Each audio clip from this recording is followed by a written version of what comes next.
রচনা, এখানে কিছু রচনা দেওয়া আছে তোমাদের এক্সামের জন্য।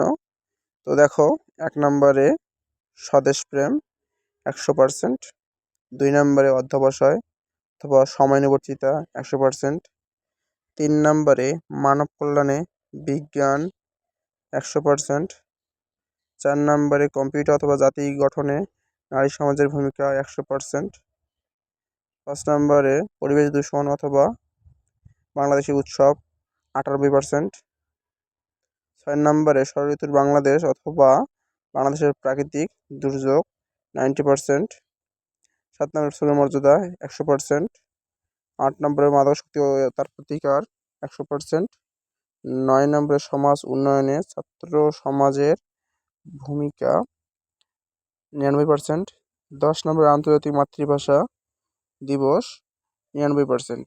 তো এগুলো তোমাদের সাজেশনটি দেওয়া হয়েছে লং সাজেশন। তোমরা যারা এসএসসি পরীক্ষার্থী এবং টেস্ট এবং সামনে তোমাদের যারা ২০২৬-এ পরীক্ষা দেবে তাদের জন্য এই সাজেশনটি তোমরা ফলো করে পড়তে পারো। তো তোমরা যারা পরীক্ষা দিবা তারা এখন থেকে প্রস্তুতি নাও।